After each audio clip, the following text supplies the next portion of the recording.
Bonsoir Philippe Martinez, merci Bonsoir. d'être notre invité ce soir. Vous êtes secrétaire général de la CGT, réforme de la SNCF, réforme de la formation professionnelle, de l'apprentissage, de l'assurance chômage. Vous n'êtes pas au chômage comme syndicat. Non, on n'est jamais au chômage. Vous avez du boulot, vous avez du pain sur la planche, il y a beaucoup de réformes à discuter, à négocier, ou alors vous trouvez que c'est trop et que vous préféreriez que rien ne bouge ? Non, nous, on veut que les choses bougent. D'ailleurs, sur la SNCF, vous l'avez noté, nous avons fait des propositions, un dossier important de propositions que nous avons remis au Premier ministre. Il y a évidemment besoin de réformer un certain nombre de choses, mais c'est le problème qui est posé, c'est la conception de la discussion et de la négociation. Il y a un mot qui revient à la mode depuis 8 mois, c'est la concertation. Alors, le principe de la concertation, selon le gouvernement, c'est vous m'écoutez et vous faites ce que je dis. On ne peut pas dire que ce soit franchement du dialogue et de la concertation, ou alors il faut revoir les définitions du dictionnaire. Vous trouvez qu'il y a une forme d'autoritarisme de la part du gouvernement, Il n'y a c'est ça ? aucune marge de manœuvre, aucune discussion possible. On le voit sur la SNCF.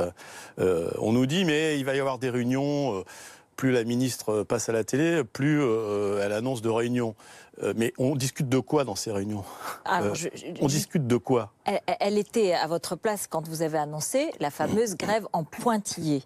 Et elle a dit en fait, le statut il est conservé par les cheminots d'aujourd'hui et qui resteront cheminots avec le statut, et il sera remplacé par une convention collective pour les nouveaux entrants que vous devrez négocier pendant les 2 mois à venir. Donc en fait, la balle, elle est dans votre camp. C'est vous qui pouvez négocier, qui pouvez proposer. Premièrement, j'insiste, ce n'est pas le statut des cheminots qui fait que les trains arrivent en retard, qu'ils sont annulés, que les voies ne sont pas entretenues. Donc on a essayé de placer le débat uniquement sur cette question. Deuxièmement, la convention collective du ferroviaire, qui concerne l'ensemble, ça fait 2 ans qu'on discute et qu'on n'avance pas. Et vous savez à cause de qui on n'avance pas ? À cause de la direction de la SNCF, qui, par le biais de ses filiales, est une partie importante du côté patronal sur la négociation de la convention collective. En fait, on ne veut pas de convention collective. On n'en veut plus. Depuis les ordonnances, on le sait, on veut de moins en moins de droits pour les salariés. Ce qui fait qu'on va avoir des salariés sans droits face à des salariés qui ont des droits. Nous, la normalité, ce sont des salariés qui ont des droits. Et on va les opposer. Et c'est ça l'enjeu pour les futurs embauchés de la SNCF, c'est soit avoir des droits, soit ne pas avoir de droits, parce que la convention collective, ça fait 2 ans qu'on essaye de négocier et que ça n'avance pas. Qu'est-ce que vous répondez aux Français qui s'inquiètent devant l'annonce de cette grève en pointillé ? L'un pour le concours que doit passer son enfant, l'autre pour l'épreuve du bac, l'autre qui va à un rendez-vous à Pôle emploi, le 5e qui juste tout simplement va partir en vacances parce qu'il les a bien mérités. Et cela... on les entend, nous, ils s'en inquiètent, ils nous demandent. Et j'imagine que vous les entendez aussi. Je les entends comme vous. J'étais jeudi et vendredi en province. J'étais à Gap jeudi et vendredi à Nice, devant la gare, en train de distribuer des tracts. Qu'est-ce qu'ils disent les usagers ? Ils cherchent à avoir des explications et ils nous demandent comment faut-il faire pour que nos lignes soient maintenues, que les prix n'augmentent pas, que les trains arrivent à l'heure, parce que sans grève, il y a des écoliers qui n'arrivent pas à l'heure à l'école. Vous le savez ça. Oui. D'ailleurs, c'est plus souvent pour cette raison-là qu'ils n'arrivent pas à l'heure qu'à cause des grèves. C'est ça qui nous pose comme question. Et nous avons eu des échanges pour expliquer que comme le gouvernement refuse d'entendre et d'écouter les propositions que nous lui faisons, eh bien, il n'y a pas d'autre solution que de leur montrer que les cheminots ne sont pas contents. Et donc, c'est-à-dire que vous allez faire grève pendant les 3 mois qui viennent, à partir des 3 et 4 avril. Et si on en croit un sondage ELAB, 65% des sondés considèrent que la réforme du gouvernement est bonne pour la compagnie ferroviaire et 43% sont opposés à la grève ou hostiles à cette grève. 34% l'approuvent. Donc, à cette heure-ci, vous n'avez pas l'opinion publique de votre côté. Ça fait partie des discussions qu'on va continuer à avoir avec les usagers. Le gouvernement a essayé d'opposer les cheminots avec le reste de la population, je vous l'ai dit, soi-disant autour de la question du statut. Nous avons engagé le débat, je vous le répète.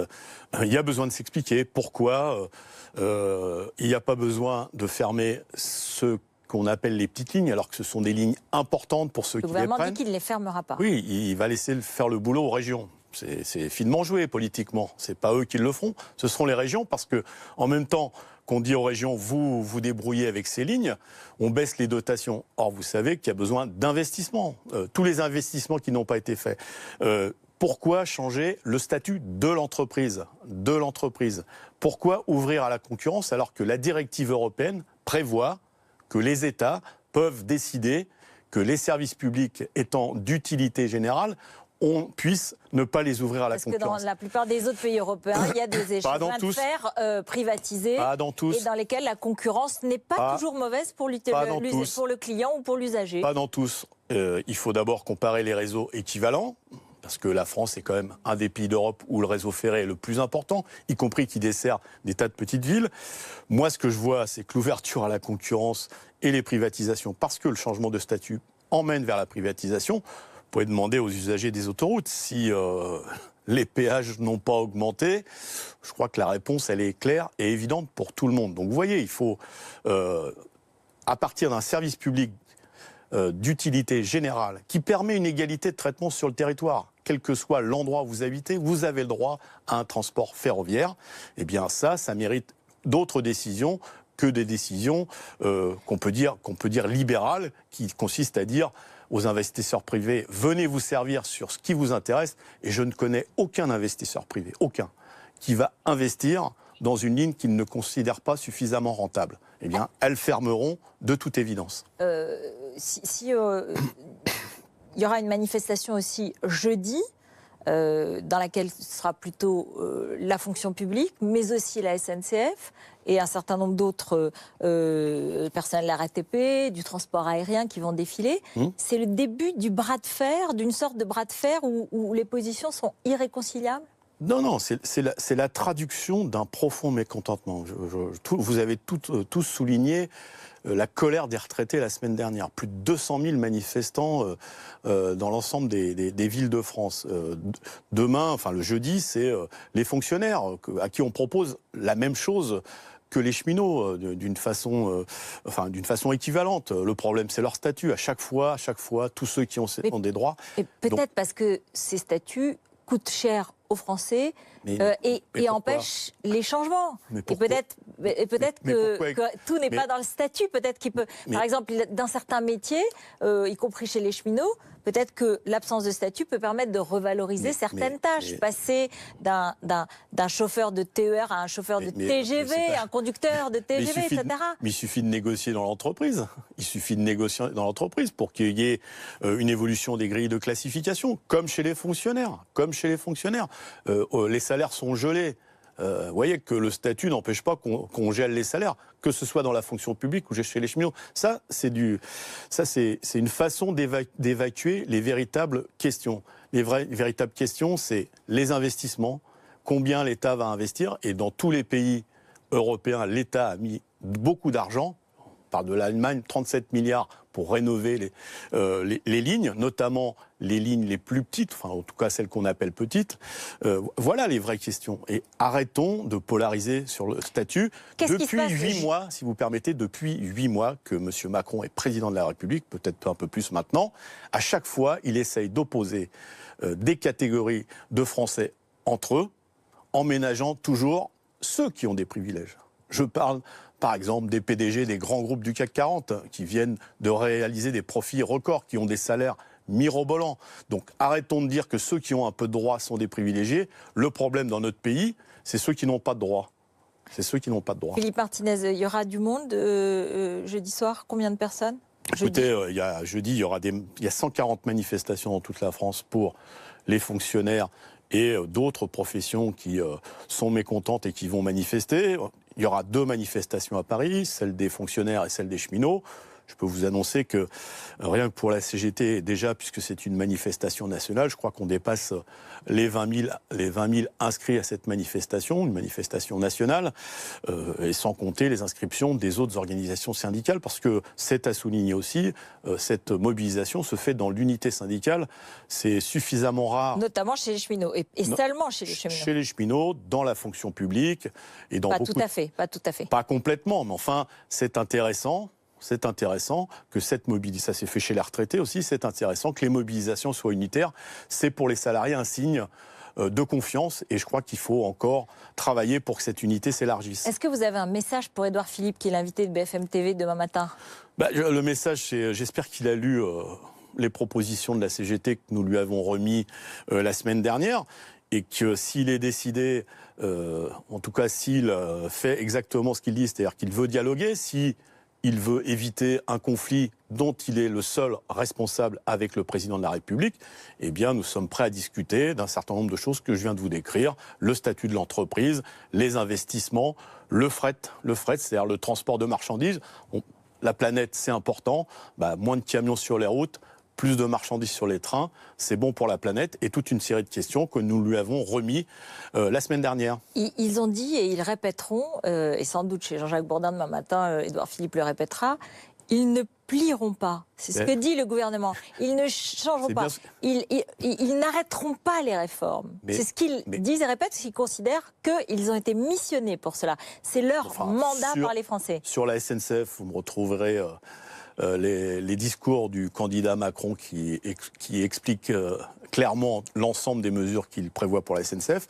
Nous, les réformes, nous les voulons, et ça fait plusieurs dizaines d'années que les cheminots se battent pour les réformes et s'opposent à celles qui sont mises en place. Mais vous venez de rappeler la position du gouvernement. On discute, mais de rien, puisqu'on ne cédera sur rien. Non, sur le principe des réformes. Non. Principe des réformes, je vous ai dit que nous étions pour les réformes. Mais on ne cédera sur rien, sur ce qu'on a écrit sur notre loi ou sur notre projet de loi. Donc, vous voyez, une drôle de conception de la discussion quand même et de la négociation. Qui refuse le dialogue? C'est l'opinion publique qui va décider en fait. Si votre grève est impopulaire, si elle handicape les Français, ils risquent quand même de ne pas soutenir votre mouvement. Mais ça, nous avons du travail, je vous l'ai dit. L'opinion publique commence à changer d'avis sur un certain nombre de questions. Il y a des mobilisations qui sont populaires, celle des retraités. Je pense qu'il faut continuer à expliquer. Et comme il n'y aura que, si je puis dire, 2 jours de grève tous les 5 jours, eh bien, il restera 3 jours pour aller à la rencontre des usagers, continuer à expliquer. En tout cas, je vous l'ai dit, nous sommes déployés partout dans les gares pour expliquer aux usagers, aux citoyens en général, l'enjeu de la période et pourquoi il faut une réforme, mais pas une réforme qui casse le service public ferroviaire. J'étais, vous savez, avec les cheminots, je vous l'ai dit à Nice, avant de distribuer mes tracts, à 5h30 du matin, ils étaient au boulot, en attendant que les usagers arrivent. En tout cas, je peux vous dire qu'ils sont déterminés. Oui, mais il y aura un handicap pour les gens, comme je vous le disais, le bac, la vie quotidienne. Mais nous en sommes conscients. C'est pour ça que j'espère que demain, Édouard Philippe dira on va éviter cette grève et on va discuter, mais librement, à partir de l'ensemble des propositions qui sont sur la table. Seul le gouvernement porte la responsabilité de ce qui risque d'arriver, puisque le premier jour de grève, c'est début avril, donc il est encore temps pour ceux qui se revendiquent du dialogue et de l'écoute de changer d'avis et de prendre en compte les avis différents qui sont autour de la table. Sinon, c'est pas du dialogue, c'est pas de la concertation, c'est vous vous mettez au garde à vous et vous faites ce que je vous dis. Ça, c'est des méthodes qui sont pas très démocratiques, vous en conviendrez.